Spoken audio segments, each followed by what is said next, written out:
तो हेलो भाई लोग, कैसे आप सभी लोग। उम्मीद करता हूँ कि आप सभी लोग बढ़िया हो गए। तो हेलो, जैसा कि अपने पिछले एपिसोड में देखा था, जो अपना हीरो होता है उसको 700 बिलियन बॉन्ड बोलता है, और ये सुन के उसकी आंखें जो होती है वो पूरी बाहर आ चुकी होती है, और फिर वो अपने हीरो को गाली देने लगता है। सबसे पहले तो हम देखते हैं जो अपना हीरो होता है वो कुछ समय के लिए कुछ नहीं बोलता, और फिर हम देखते हैं फिर जो अपना हीरो होता है उसकी बेइज्जती मारते हुए बोल रहा था, तूने क्या बोला था कि तू मेरे को जितना चाहे उतना दे सकता है, लेकिन अब क्या हो गया। वहीं पे जो फ्रांसिस्को होता है वो मन में बोल रहे थे कि मैंने तेरे को कहा था जितना चाहे उतना, तूने तो कुछ ज्यादा ही मांग लिया, क्या तुझे पता भी नहीं है। फिर वो बोलता है कि चलो चलो ठीक है, मैं तुमको दे तो दूंगा उतना पैसा, लेकिन तभी हम देखते हैं अचानक से जो फ्रांसिस्को होता है वो अपने हीरो के ऊपर अटैक कर देता है, और बोल रहा था कि उसके बदले में मुझे और तो और कोई नहीं बल्कि तुम्हारी जान चाहिए।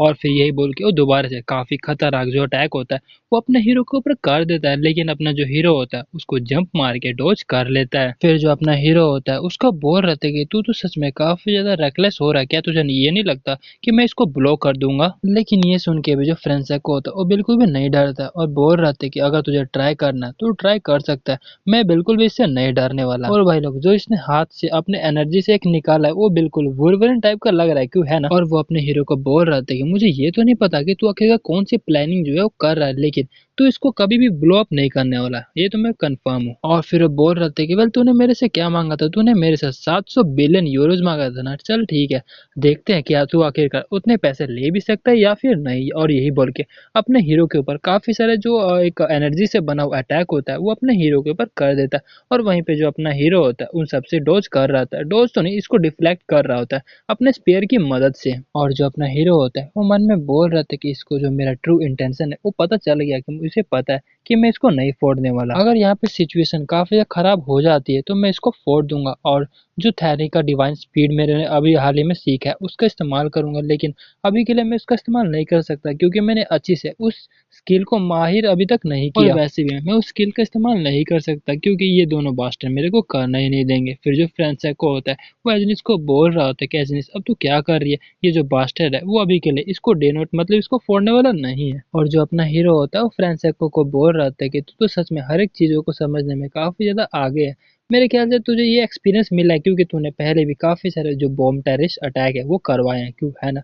और हम देखते हैं जो एजनिस और जो फ्रांसिस्को होता है वो दोनों ही अपने हीरो के ऊपर अटैक कर देते हैं, लेकिन तभी हम देखते हैं जो अपना हीरो होता है वो सिर्फ अपने स्पेयर के अंदर थोड़ा सा माना डाल के उसको बस स्विंग करता है, जिसके कारण उसका ओरा भी काफी ज्यादा होता है, और फिर उसके कारण जो जमीन होता है वो टूट जाता है, और दोनों जो बंदे होते हैं वो पीछे जाके गिरते हैं। और वहीं पे जो एजनिस होती है वो मन में सोच रहे थे कि वद्दा आखिरकार ये क्या है, इसके अंदर इतना ज्यादा मैजिक पावर कैसे हो सकता है, इससे पहले तो मैंने किसी भी बंदे के अंदर इतना ज्यादा मैजिक पावर है वो नहीं और देखा। जो अपना हीरो होता है उसको बोल रहा था कि मुझे नहीं लगा था कि तू अपने पैसों को इतनी जल्दी मेरे को दे देगा। और वहीं पे हम दोनों बंदों को देखते हैं जो कि वहाँ की फाइट को देख के पूरी फट चुकी होती है इनकी, और बोल रहे थे कि नहीं, हमें यहाँ से जाने दो, हमें कम से कम यहाँ से जाने तो दो बाहर। और अपना हीरो अपना मॉन्स्टर सोरे को रिलीज करते हुए बोल रहे थे कि चलो अब इसको खत्म करते हैं, वैसे भी मैंने तुमसे काफी सारे जो सवाल है वो पूछने। और हम देखते हैं वो दोनों के काफी पसीने आ रहे होते हैं अपने हीरो का इतना मॉन्स्टर्स ऑरा को देखकर।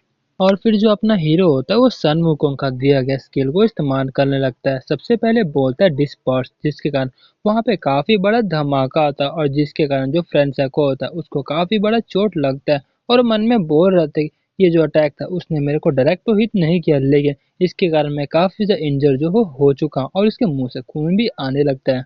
और फिर हम देखते हैं जो अपना हीरो होता है वो दूसरे स्किल गैप्स का इस्तेमाल करने लगता है, जिसके कारण वहाँ पे काफी सारी रोशनी आ चुकी होती है अपने हीरो के स्पेयर के अंदर, और वो जो स्पेयर होता है वो सीधा एजेनोस और जो फ्रेंसिस्को होता है उन दोनों के ऊपर अटैक करता है, जिसके कारण उन दोनों को काफी ज्यादा जोर से चोट लगती है। और ये आप पिक्चर को देख के समझ सकते हैं कितनी ज्यादा जोर से उनको लगी होगी।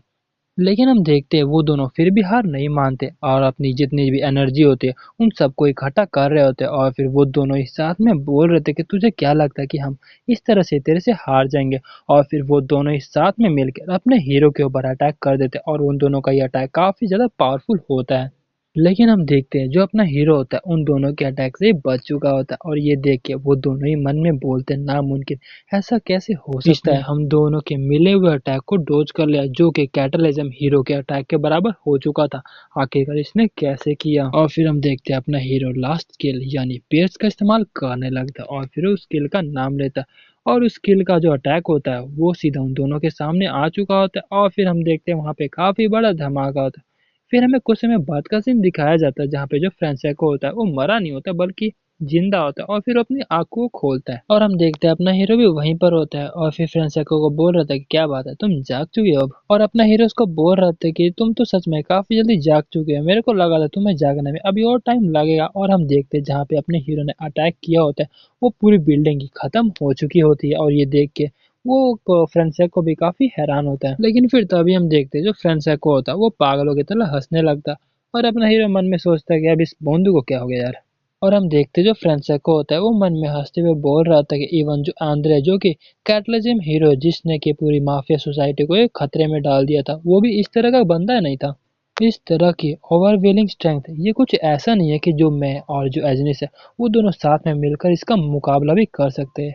ये तो सच में कम्प्लीटली हमारा काम खत्म हो गया अब। और फिर वो बताने लगता है कि मेरा जो प्लान था वो बिल्कुल परफेक्ट था। सबसे पहले मैंने डंजन और डिस्ट्रॉयशन का फायदा उठाया ताकि मैं एंटोनियो के फोर्स को खत्म कर सकूं और फिर दूसरी बार मैंने पूरे इटली को केओस में डाल दिया जब काफी सारे जो लोग हैं वो कैटेंजरो में मारे गए। और फिर तीसरा मैं पूरा 1 लाख बंदों का इस्तेमाल करते हुए जो भी थोड़ा मोड़ा अभी तक स्ट्रेंथ एंटोनियो को फोर्स के पास था उसको पूरी तरह से खत्म कर देता है जो कि अब फिर बाद में जो पूरी इटली थी मेरे कब्जों में होते। लेकिन एक बंदा केवल एक बंदे ने सारे मेरे पूरे प्लान को तहस नहस कर दिया और मेरे को हर तरह से डिफीट कर दिया। ये ना ही कोई एंटोनियो था ना ही कोई पावरफुल हंटर एसोसिएशन या फिर कोई जजमेंट एसोसिएशन भी नहीं थी बल्कि एक बंदा जो कि एक सिंगल हंटर है। और फिर हम देखते हैं जो अपना हीरो होता है वो फ्रांसेस्को को बोल रहा था कि अब तुमने क्या अपना हंसना बंद कर दिया। और वो बंदा और कोई नहीं बल्कि एक बंदा केम स्योजन है। और हम देखते हैं जो अपना हीरो होता है वो फ्रांसेस्को को बोल रहे थे केवल अब हम क्या अपना बात जो वो स्टार्ट कर दे। तो भाई लोग आपको क्या लगता है अपना हीरो उससे क्या पूछेगा? मुझे पता है कि आप सबको पता है लेकिन आप सोच नहीं रहे, एक बार सोचोगे ना आपको पता चल जाएगा अपना हीरो क्या तो मेरे को बोलने वाला है। कमेंट में बताना कि आपको क्या लगता है अपना हीरो उससे क्या पूछने वाला है या फिर क्या बोलने वाला है, ठीक है? तो भाई लोगों आज के लिए इतना ही, मिलते हैं अगले एपिसोड में, तब तक के लिए टाटा बाय बाय और सायोनारा।